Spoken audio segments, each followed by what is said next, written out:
Magandang umaga po sa ating lahat. So, nandito po ako muli upang magbahagi ng banal na salita ng Lord. Hayaan niyo po na ibahagi ko po sa inyo ang Jeremiah 29:13. Pero bago ang lahat, nais ko po munang itaas ito sa panalangin sa ating Panginoon. Hallelujah, Lord God. Hallelujah, Jesus. Ikaw lamang, Lord, ang mapapurihan, Lord God, sa oras na ito, Panginoon. Purihin ka, sambahin ka, O Lord God. Ikaw lamang ang mataas at matanghal sa aming buhay, Panginoon. Patuloy niyo po linisin ang aming puso mula sa karumihan, O God, upang ako'y maging karapat-dapat sa iyong harapan, Ama. Linisin niyo po ako sa aking pagkakamali, sa isip, sa salita at sa gawa, Panginoon. At sa mga hindi sinasadyang pagkakasala, patawarin niyo po kami, Lord God, sa aming mga pagkakamali at pagkakasala. Sa oras na ito, Lord, tinataas ko po sa iyo itong Jeremiah 29:13. Bigyan niyo po ako ng karunungang kaalaman at katalinuhan na nagmumula sa iyo, Ama, upang ibahagi itong verse na ito, O Lord God, na naaayon lamang sa iyong kalooban, Ama. Ako po'y nagpapasakop, nagpapakumbaba, Panginoon. Tulungan mo po ako at turuan mo po ako, Lord God, kung paano po ma-share itong verse na ito, Panginoon, upang ang lahat na makarinig ay makaunawa, Panginoon. Kayo po ang manguna sa akin, Lord. Kayo po ang aking tagapagsalita. O Lord God, gamitin mo lamang ako bilang instrumento ng pagbabahagi ng iyong banal na salita, Ama. Maraming salamat, Lord. In Jesus' name we pray. Amen. Jeremiah 29:13. Kapag hinanap ninyo ako, ako'y inyong matatagpuan. Kung buong puso ninyo akong hahanapin. So, ang title po ng ating pag-uusapan natin ngayon ay kung paano hanapin ng buong puso ang ating Panginoon. So, may tatlong bagay po tayo dito kung paano natin makita ang pangako ng Panginoon Diyos. So, sabi niya rito, siya ay ating matatagpuan. So, matatagpuan natin siya sa verse na ito, sa Jeremiah 29:13, na ang sabi niya rito, kapag hinanap ninyo ako, ako'y inyong matatagpuan. Kung buong puso ninyo akong hahanapin. So, mahanap natin siya kung buong puso po natin siyang hahanapin. So, ito pong teksto na ito ay nakapatungkol sa taga-Israelita.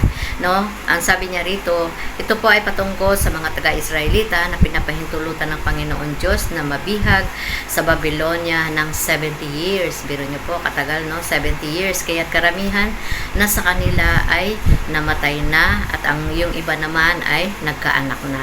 So, at dahil sa pagsuway ng Israel sa Diyos, hinayaan at pinahintulutan ng Diyos na mabihag sa kamay ng Babylonia bilang parusa at disiplina sa kanilang pagsuway. Ngunit hindi ibig sabihin na lumalayo or tumatalikod ang Panginoon Diyos sa mga taga-Israelita bilang Diyos. Ngunit kung ang Israelita ay naging masunurin, maaaring matatagpuan nila ang pangako ng Diyos dahil ang Diyos natin ay mabait, mabuti, matapat at mapagmahal. So sa buhay po natin, hindi natin mararanasan na nagkakaroon po tayo ng pagsubok, no? So ang nais lamang ng Lord sa atin, kung may mga pagsubok tayo napapagnaanan, ang sabi niya nga rito sa Jeremiah 29:13, hanapin lamang natin siya ng buong puso. No, hanapin natin siya ng buong puso at doon natin matatagpuan sa ating puso ang ating Panginoon Diyos. No, arado ako na matatagpuan natin ang ating Diyos kung patuloy natin siyang hahanapin. Dahil yan po ang sabi niya sa kanyang salita dito sa Jeremiah 29:13. Sabi niya, ang Diyos lagi ay nag-aantay sa atin. So, ang Panginoon Diyos po natin ay lagi nag-aantay sa atin. Hindi lamang sa tuwing may pagsubok tayo.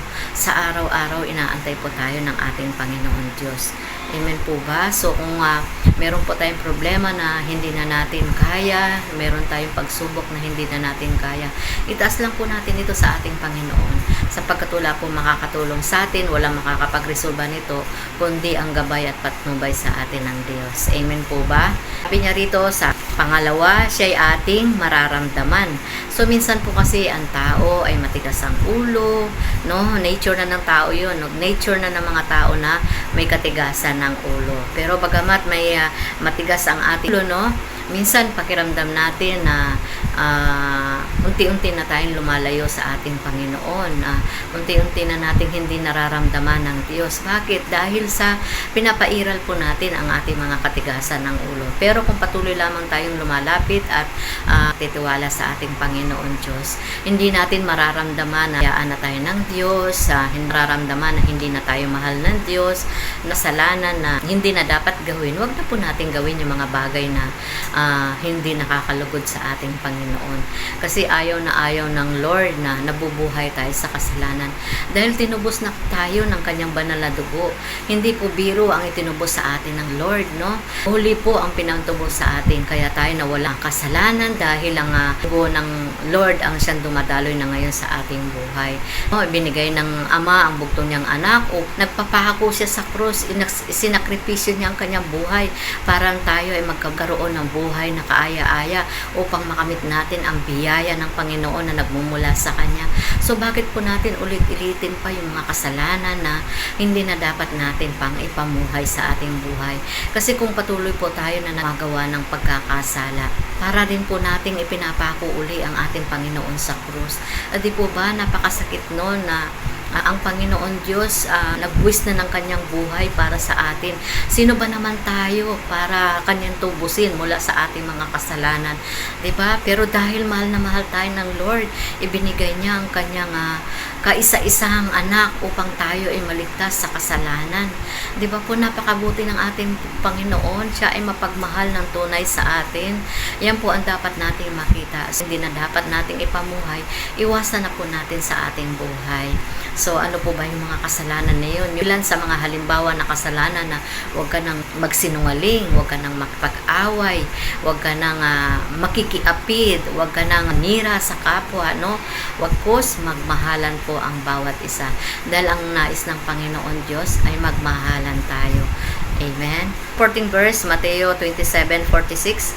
Nang mag-alas 3 na ng hapon, sumisigaw si Jesus, Eli, Eli, lima sabachthani, na ang ibig sabihin, Diyos ko, bakit mo ako pinabayaan? Nang akala ng Diyos, pinabayaan siya ng Ama. Ngunit ang Diyos natin ay nariyan lang. Minsan naisip natin dahil lang sa ating mga kasalanan, ang akala natin, ang pakiramdam natin, wala sa piling natin ang Lord. Pero alalahanin mo ang kapatid, ang Diyos natin ay nandyan lang. Nag-aantay lang siya na lambingin natin at tawagin natin siya. Hindi tayo pababayaan sa anumang sitwasyon o anumang pagsubok na nararanasan natin. Kung may mga pagsubok man tayo na nararanasan, meron man tayong kahilingan na hindi pa binibigay sa atin ng Lord, nais lang ng Lord na disiplinahin tayo. Nais nang lang Lord na ayusin natin ang ating buhay. Bawat dumadalangin ka nga sa Kanya pero ang puso mo hindi naman maayos. Didinggin ka ba ng Panginoon? Siyempre hindi. Dahil ang nais ng Lord, bago mo makamit yung mga nais mo, yung mga pinagpe-pray mo, nais niya muna na inaayos niya ang ating buhay. Inaayos niya ang ating puso. Nais niya na palataya tayo ng tunay sa Kanya, na nagtitiwala sa Kanya. At kung magkaganon man, Diyos ay lagi nandyan sa atin, sasamahan niya tayo, gagabayan niya tayo, at pagtatagumpayin niya tayo sa lahat ng bagay ng nais natin sa buhay. Kaya kailangan lang po natin na tiwala kung ano man yung hamon ng buhay sa atin. Itaas natin ito sa ating Panginoon. I-surrender natin ito sa Kanya. Dahil ang nais ng Lord na sumusuko tayo sa Kanya. Mga bagay na hindi naman natin kaya. Pag ginagawa po natin ito, pilit po natin sa ating mga sarili na kaya natin, na kayang-kaya tutan, pero hindi naman kaya. Masama kung i-surrender natin ito sa Kanya. At ang Lord ang siyang bahala sa ating mga hamon sa buhay na surrender tayo sa Kanya, na sumuko tayo sa Kanya, na huwag tayo malaki sa Kanya. Halimbawa, may problema ka ngayon, Lord, may problema ako, huwag mo akong papabayaan. Isino-surrender ko po sa inyo dahil hindi ko po kaya. Ikayo na po ang magbigay ng solusyon. Yun po ang nais ng ating Panginoon Diyos, na lagi tayo nagpapakumbaba sa Kanya. So, number 3 na po tayo. Siya ang ating maunawaing lubos at paglilingkuran. So isipin na lang po natin na yung mga kabiguan natin, kahirapan, ang siyang susi upang tayo ay magkaroon ng awareness, magkaroon tayo ng wisdom. So maging lesson po sa atin na maging mabuting Christian, no? Pero kung ang laman ng ating puso ay puro paghihinakit, puro sama ng loob, puro panunumbat, Ano po natin matatagpuan ng ating Panginoon kung ang nilalaman ng ating puso ay puro galit. So, kailangan po natin linisin ang ating puso para sa ganoon mahanap natin at matatagpuan natin ang puso ng ating Panginoon dito po sa ating puso. Magpalinis sa ating Panginoon dahil siya lamang po ang makakalutas sa lahat ng ating ng loob, sa ating hihinakit, no? Hindi tayo dapat maghihinakit sa ating Panginoon sapagkat ang ating Diyos ay mabuti, sa ating Diyos ay mapagmahal. Minsan nasa sa ating sarili na lamang na nakakaranas ng mga kapagsubukan dahil sa katigasan ng ating ulo. Pero kung pin mo lang na ang Lord lang ang makakapagbigay sa atin ng kapayapaan, turuan po natin ang ating puso na maging masunurin, maging mabait, na maging mapag-unawain. Kasi ang nais ng Lord ay maging ganun tayo, no? Maging masunurin tayo. At turuan po natin ang ating ang sarili na pagbasa ng kanyang banal na salita. Kasi sa pagbabasa po ng kanyang banal na salita, doon po tayo natututo na magpakumbaba, doon po tayo natututo na magiging mabuti, doon tayo natututo na maging mabuting isang tao, mabuting isang Kristiyano. Doon po tayo lalawak sa kanyang banal na salita. Papaunawa niya sa atin yung mga bagay na nais ng Diyos para sa atin. Amen. So sabi niya, kailanman ay hindi nagdamot sa atin ang Panginoon, no? Ang Panginoon po natin ay hindi marunong magdamot, no? Kung halimbawa po meron po tayong panalangin, halimbawa karamdaman po yan. So kung gumaling po kayo, saan po ba nanggagaling ang kagalingan? Hindi po ba sa Panginoon Diyos natin? Hindi tayo gagaling ng dahil lang sa ating mga sarili. Hindi tayo gagaling dahil lang sa mga doktor na yan. Hindi po, pangalawa lamang ang doktor, pero ang pinakaunang-una nating doktor ay ang ating Panginoon. Kumbaga, ang doktor lamang po, siyang pangalawang manggagamot, unang-unang manggagamot po natin ay ang Diyos na nasa langit. Kaya patuloy po tayo na magtiwala sa Kanya. Huwag po natin aliwalain ang ating Panginoon Diyos. At huwag po nating isipin na ang Diyos ay madamot dahil kailan po ay hindi nagdadamot sa atin ang ating Panginoon. Yung mga salbahe, minamahal ng Diyos eh. So, wag mong isipin na nagdadamot sa iyo ang Diyos. Maaaring may pinagpipray ka na hindi pa tamang panahon para ibigay sa iyo ito ng Lord. Kailangan po natin na ayusin natin ang ating buhay sa Kanya. Kailangan nating matutong at lumalim pa sa kanyang mga salita at maglingkod tayo ng tapat sa kanya. Maglingkod tayo ng hindi nagrereklamo. Kasi kung naglingkod nga tayo na naman maayos ang ating puso, ayaw na ayaw din po ng ating Panginoon Diyos yan.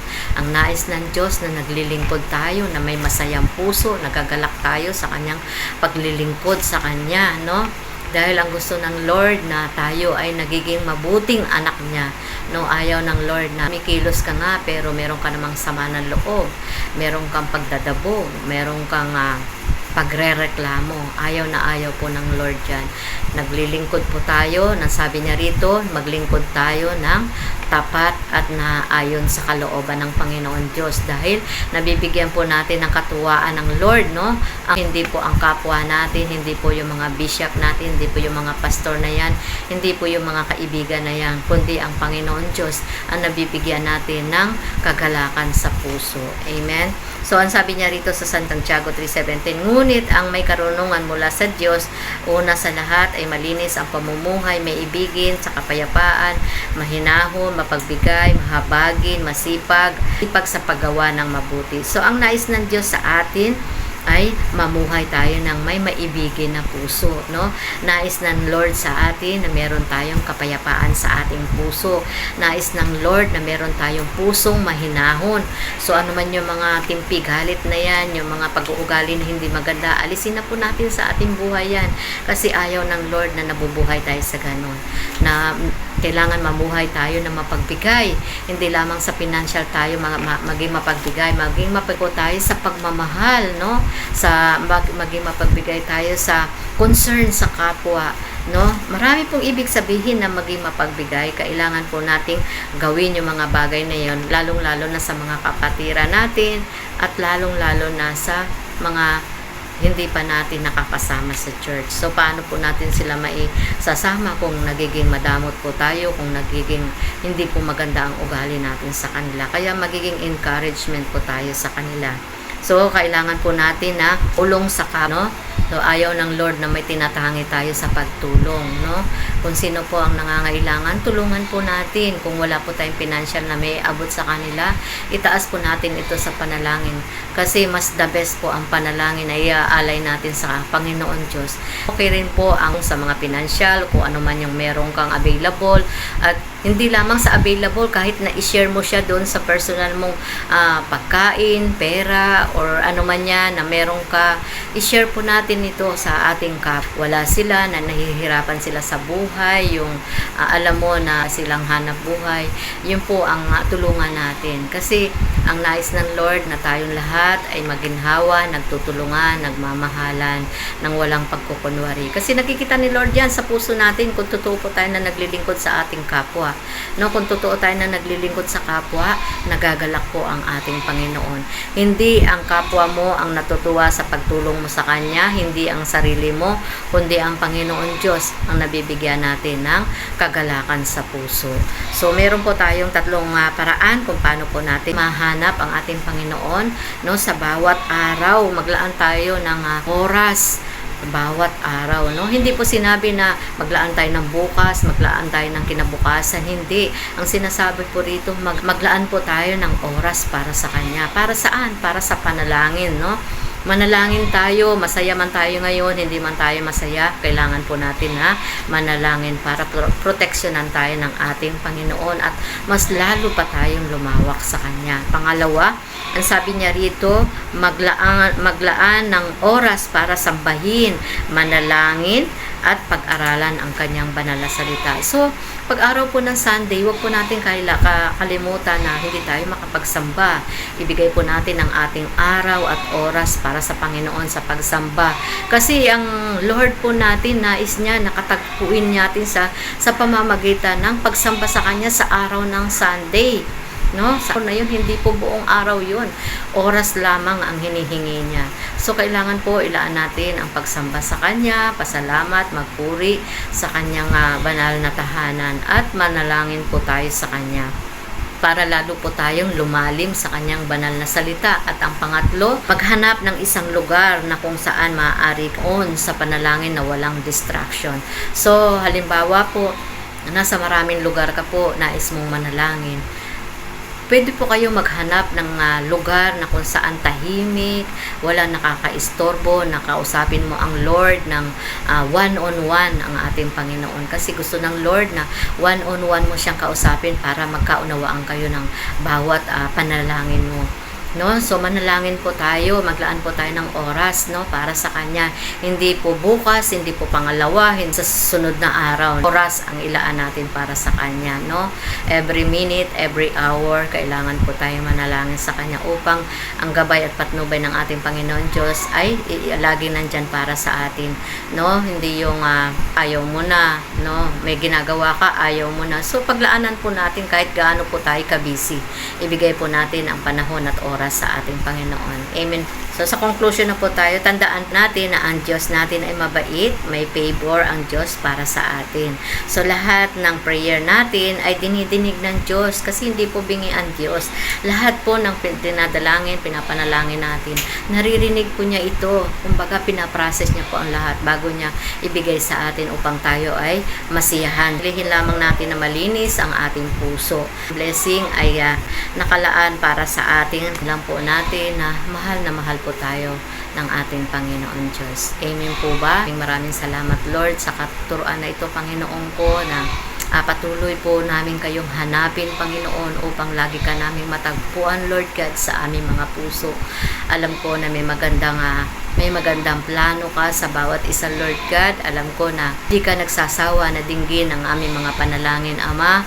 Alam ko na ang lahat ay nakaplano na para sa iyo, O Lord God, upang pag ito'y ibinigay mo sa mga anak mo ay masiyahan ang bawat mga anak mo na at na dumadalangin at tumatawag sa iyo at lalaan sa iyo ng oras at panahon, Panginoon, lalong-lalo na sa tapat na naglilingkod sa iyo, O Lord God. Dalangin ko rin po, itinataas ko ang bansang Pilipinas, Panginoon, Panginoon, na maging maayos, maluwalhati, halan, magkasundo, magrespetuhan sa bawat isa, at mas lalong higit na makakilala sa iyo, Panginoon. Tulungan niyo po sila, Ama, na may mag-share sa kanila ng Word of God, O Lord God, upang nang sa ganon ay sila rin ay maligtas, Panginoon. So Lord, maraming salamat, O Lord God, sa kabutihan niyo po sa buhay ng bawat isa, Ama. Pagpalain niyo po, Lord God, ang bawat tao na nakakarinig sa iyong banal na salita, O Lord God. Naway sila din ay magamit, O Lord God, upang magpahayag ng iyong banal na salita, O God. Maraming salamat po. Ito po ay dinataas ko, Lord God, na may mataas na papurit pa salamat, Ama. In Jesus' name we pray. Amen. Yan po, maraming salamat at magandang umaga po sa lahat. God bless you all.